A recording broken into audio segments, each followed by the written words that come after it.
یہ حسد جو ہے نا، جلن، یہ جو سڑکن ہے دل کے اندر، اس پر لوگ بڑا کچھ کرتے ہیں. کوئی تعویذ کرتے ہیں، کوئی پڑھائیاں کرتے ہیں، کوئی نجومیوں کے پاس جاتے ہیں، جادوگروں کے پاس جاتے ہیں، اس کا یہ ہو گیا، اس کا یہ ہو جائے، تعویذ کرتے ہیں، گنڈے کرتے ہیں. اللہ کے نبی حضرت محمد کریم صلی اللہ علیہ وسلم نے فرمایا ان الحسد تأکل الحسنات کما تأکل النار الحطب. حضور نے فرمایا او میری امت کے لوگوں، کسی کی عزت دیکھ کے، کسی کی دولت دیکھ کے، کسی کی شہرت دیکھ کے، کسی کا اچھا گھر دیکھ کے، کسی کی اچھی گاڑی دیکھ کے جلا نہ کرو، سڑا نہ کرو، جلن محسوس نہ کرو، حسد نہ کرو. کیونکہ حسد نیکیوں کو ایسے کھا جاتا ہے جیسے آگ لکڑی کو کھا جاتی ہے. نیکیوں کو حسد ختم کر دیتا ہے. اور یہ بات پکی ہے، لکھ لیں، حاسد کا رہتا کچھ نہیں، محسود کا جاتا کچھ نہیں. حسد کرنے والے کا رہتا کچھ نہیں، اور جس کے ساتھ حسد کیا جاتا ہے اس کا جاتا کچھ نہیں، اس کا بگڑتا کچھ نہیں.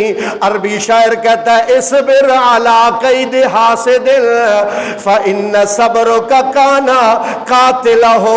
عربی شاعر کہتا ہے جب کوئی تیرے طرف دیکھ کے حسد کرے تو تو نے کیا کرنا ہے؟ اصبر، صبر کرنا ہے. فإن صبرک قاتلہ، کیونکہ تیرا صبر ہی حسد کرنے والے کو قتل کرنے والا ہے. اس کا قاتل کیا ہے؟ تیرا صبر ہے. اللہ اکبر. اللہ پاک نے قرآن مجید میں ارشاد فرمایا وَدَّ كَثِيرٌ مِّنْ أَهْلِ الْكِتَابِ لَوْ يَرُدُّونَكُمْ كُفَّارًا حَسَدًا مِّنْ عِنْدِ أَنفُسِهِمْ. اللہ پاک فرماتے ہیں یہ یہودی اور عیسائی اے مسلمانوں ایمان والو تم پر حسد کرتے ہیں کہ تمہیں اللہ پاک نے عظیم نبی عطا فرمایا ہے، تمہیں اللہ پاک نے عظیم قرآن عطا فرمایا ہے، اور رسول اللہ صلی اللہ علیہ وسلم پر تو بہت زیادہ حسد ہوا کرتا تھا. حضرت جبریل آ کے حضور کو دم کیا کرتے تھے اور فرمایا کرتے تھے. حضور نے وہ والا دم اپنے بچوں حسن و حسین کو وہ دم کیا جو دم حضرت جبریل حضور کو آ کے کیا کرتے تھے.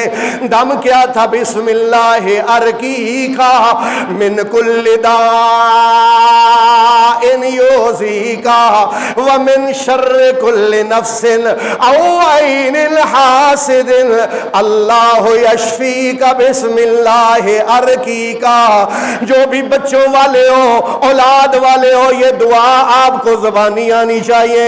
7 مرتبہ یہ دعا پڑھ کے روز اپنے بچوں کو دم کرو، کیونکہ یہ دم حضرت جبریل نے حضرت محمد مصطفیٰ کو کیا، اور یہ دم حضرت محمد مصطفیٰ نے اپنے بچوں حسن و حسین کو کیا.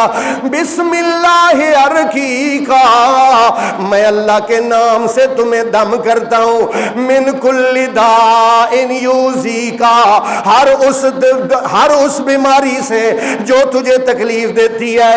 ومن کل نفس او عین حاسد، اور حسد کرنے والی آنکھ کی میں تمہیں اللہ کی پناہ میں دیتا ہوں. اللہ یشفیکا، اللہ تجھے شفا دے. بسم اللہ ارقیکا، اللہ کے نام سے میں تمہیں دم کرتا ہوں. حسد کی 3 قسمیں ہیں. پہلی قسم یہ ہے کہ بندہ کہے اس سے چھن جائے، یہ گاڑی اس سے چھن جائے، یہ مکان اس سے ختم، اس سے چھن جائے. اور دوسری صورت یہ ہوتی ہے اس سے چھن جائے اور مجھے مل جائے. 2 صورتیں. اور تیسری حسد کی صورت ہوتی ہے اللہ اس کو اور برکت دے اور اللہ پاک مجھے بھی اپنے خزانوں سے عطا کرے. یہ والا حسد جائز ہے، یہ والا حسد جائز ہے. اس کے لیے دعا کریں. کسی کی اچھی گاڑی دیکھی، اچھا عہدہ دیکھا، اچھا مکان دیکھا، اچھی سیلری دیکھی، جناب وہ اس کا بیٹا آفیسر بن گیا ہے، اس کا بیٹا اچھی پوسٹ پر لگ گیا ہے، تو کہنا کیا ہے؟ پہلا سبق میں نے پڑھایا، آپ پتہ نہیں بھول گئے. کہنا ماشاء اللہ. بولو کیا کہنا ہے؟ لا قوت الا باللہ اللہ یبارک فیک، کہ اللہ تعالیٰ تجھے کیا کرے اور برکت دے۔ اسی کے بارے میں نبی پاک نے فرمایا لا حسد الا فی اثنتین رجل آتاہ اللہ المال۔ او میری امت کے لوگوں، رشک صرف دو بندوں کے بارے میں کرنا جائز ہے۔ نمبر ایک، آپ نے فرمایا کسی کو اللہ تعالیٰ نے دولت دیا ہے، فَهُوَ يُنْفِقُ فِي سَبِيلِ اللَّهِ لَيْلًا وَنَهَارًا، دن رات وہ اللہ کی دی ہوئی دولت اللہ کی راہ میں خرچ کرتا ہے۔ بندہ یہ دل میں کہہ سکتا ہے اللہ اس کو اور برکت دے، اگر اللہ مجھے بھی دے گا تو میں بھی اس کی راہ میں خرچ کروں گا۔ نمبر ایک۔ نمبر دو، حضور نے فرمایا رجل آتاہ اللہ العلم، وہ بندہ جس کو اللہ نے قرآن و حدیث کا علم دیا ہے، وہ قرآن و حدیث کے علم پر لوگوں کو دعوت دیتا ہے۔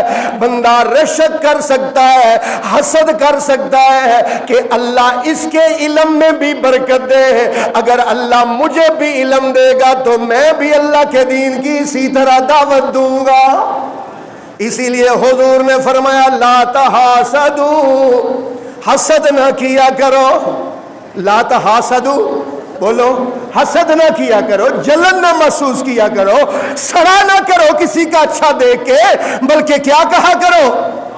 ماشاءاللہ، بولو ماشاءاللہ، لا قوت الا باللہ، اللہ یبارک فیک، اللہ تجھے برکت دے۔